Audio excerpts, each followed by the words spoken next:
هەرێمی کوردستان نزیک دەبێتەوە لە 8 ساڵ یاسای بودجەی نییە و ماوەی 9 ساڵیشە خیتامی بودجەی نییە و تاکو ئێستاش نازاندرێت داهات و خەرجی ئەو 9 ساڵە چییە.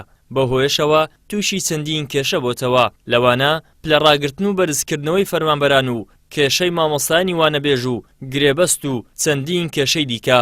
ئەم قۆناغێکی زۆر مەترسیدار بووە بۆ هەرێمی کوردستان، چونکە لەم ماوەیە ئێمە هیچ راپۆرتێکی دارایی ژمێریاری لە ڕووی کە چەندە داهاتمان هەوە چۆن خەرج کراوە بۆیە بەهەدەردانێکی گەورە بە دڵنیایەوە ڕوویداوە. لەنێو ئەم بەهەدەردانە دەسەڵاتەکان لە بواری خەرجکردنی داراییە، لە نێوان سەرۆکی حکوومەت، وەزیری دارایی، وەزیری سامانە سوچەکان و هەندێک جار یەکە ئیداریەکانە دابەش بۆەوە پەرد بووە.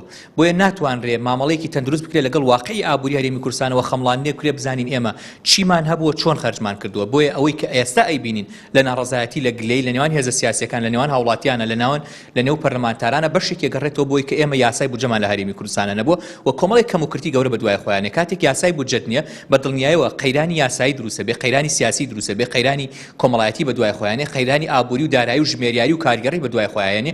ڕێکخراوەکانی کۆمەڵگەی مەدەنیش لە هەوڵی ئەوەدان پرۆژە یاسای بودجە بچێت بۆ پەرلەمانی کوردستان و ئەو ناشەفافی و ناڕوونیەی لە داهاتی گشتیدا هەیە چارەسەر بکرێت و هاوڵاتیانیش لە گرنگی یاسای بودجە هۆشیار بکرێنەوە. مەبەست لەم بابەتە ئەوە بوو کە ڕێکخراوەکانی کۆمەلگای مەدەنی توانای تەواویانە بێ بۆەوەی کە بزانن چەمکی بودجە چییە و ڕۆژمێری بودجە چییە. خاڵی دووەمیان بریتە لە بەشداریکردنی ڕێکخراوەکانی کۆمەڵی مەدەنی لە دانانی بودجە و لە چاودێریکردنی بودجەواتە لە هەموو ئەو قۆناغانەی کە بودجە داهەندرێ هاوڵاتی و ڕێکخراوەکانی کۆمەلگای مەدەنی تێدا بەشدار بن.